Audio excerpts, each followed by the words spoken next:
All right, welcome back, everybody. Another week down. The greatest weekend of the racing year is behind us. Didn't get to watch any of the races really to their completion live. I didn't get to watch any of the Monaco Grand Prix, which is a shame. Didn't get to watch the Indy 500 until a little earlier today. Which is today is not Sunday, I will tell you that. And only got to watch bits and pieces of the Coke 600. I was in Lubbock with my friends, hanging out. I'd road tripped it, and that's pretty much the dealio on that. Yeah, sure, it sounds right. So yeah. But I did get to watch them in retrospect, after the fact.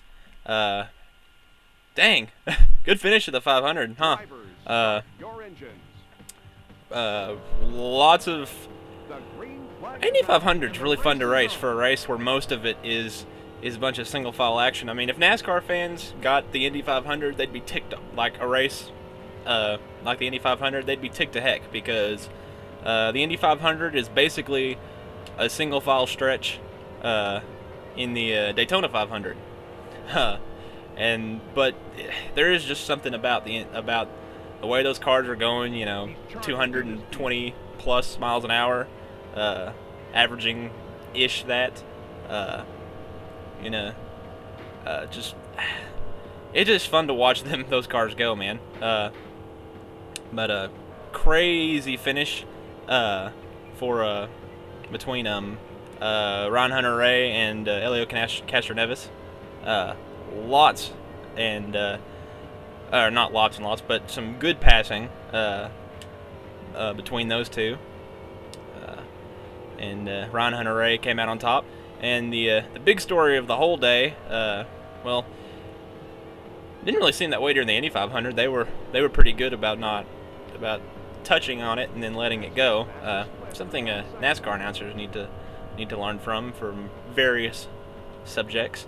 But Kurt Busch, running the double, ran a very solid Indy 500, especially considering that it's the first time ever he raced an Indy car in an actual event. That was definitely a solid run. Good job finishing sixth. It definitely wasn't, he definitely wasn't a contender at any point in the race, even when there were only like five real good, even at the end there when he was up in sixth, there were only five really good cars, and there was a gap, and he kind of led that second group. And he really benefited from a lot of really, really, really good cars dropping out, like Hinchcliffe and Carpenter and Dixon and some of those guys. But all in all, he ran a solid race. I mean, when you finish, with a single digit finishing spot in your first ever event in anything, that's a heck of an accomplishment. So kudos to him. He didn't get to finish the double in the Coke 600 because he blew an engine, but that shouldn't lessen what he did. I mean, he stepped into a car and raced with the best of them, and it seemed like he was kind of getting it together there at one point during the 600, but wasn't ever really a factor at any point in that race, much has been his season sans Martinsville. But that's just the way his year has gone. It's like he said, I can't remember what race it was, but something happened to him, and he was like, "This year would suck if it weren't for Martinsville," or something to that effect. And that's pretty much the truth. But he looked good in an Indy car. But anyways, speaking of the Coke 600, our national nightmare is finally over. After weeks upon weeks of speculation, of pointless speculation of whether or not Jimmie Johnson would win or not, he finally did what he does often, dominated an event. Absolutely. Well, not absolutely, because Kevin Harvick was pretty good too, but and Kenseth. but he dominated a race, led the most laps, won by a pretty good margin. You know, just your average everyday 48 race. So no, folks, they are not going to go winless this year. Much to the I don't know. I don't know what the riders were wanting. I mean that would have made an interesting story if he wouldn't have gone. If we would have gone the whole season winless, but there's just no way that was going to happen. Not this year. Maybe a couple years. I mean, it will happen eventually, but it's not going to be this season. He's won, so now pretty much all we need now is Matt Kenseth to win, and everyone that you think should for sure win a race will have won one, and at that point we'll be at 11. I think we're 10 for 12 now, 10 for 12 race winners. So that would leave us at 11 whenever he finally gets one. And then you have to think about who else could get one. Biffle could get one at Pocono, especially Michigan. Michigan has kind of become Biff's house, sort of. He's really, really strong there. And but Casey Kane's due for a race where he strangely just dominates it and crushes everybody. And there's a wreck or something behind me. But anyways.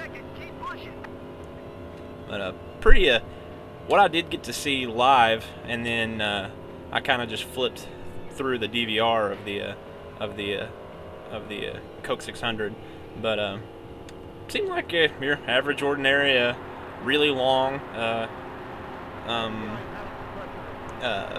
cookie cutter race. A lot of green flag racing, and the Indy 500 started off with a dang long green flag run. It wasn't until like around lap 150 that they finally had an accident when whoever it was got all goofy. Was it Charlie Kimball? Maybe that was who it was. I think possibly. I think he was the first caution. I think so. I think that's right. But yeah, those guys had a lot of green flag, which benefited Kurt Busch because they started a little bit late, but making the race was not an issue for him. I mean, since there were no issues during the race. But a lot of green flag racing all day long in both of those events. The Coke 600 was you know, your by the numbers race. Late debris caution for what looked like I don't know if this was the debris caution, but they called one for a cup that was like well out of the groove, and I don't know. I don't want to be that guy that complains about debris cautions, but seriously, I mean, oh well. But anyways, trying to think of anything else interesting to talk about. I'm trying to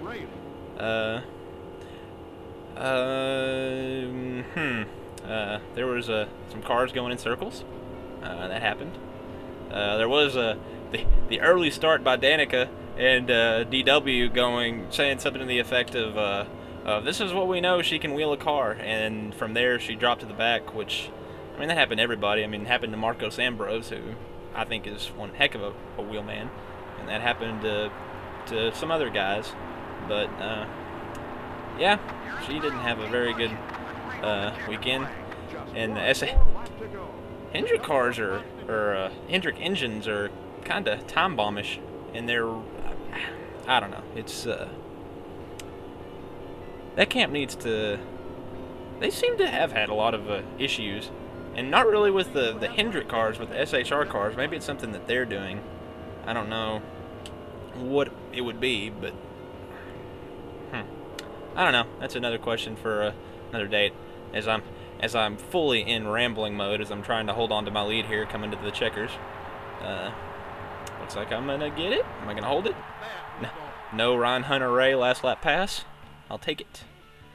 I didn't gain any points on Mark Martin, but oh well. Anyways, so that's another week. Another week, another dollar, or something to that effect.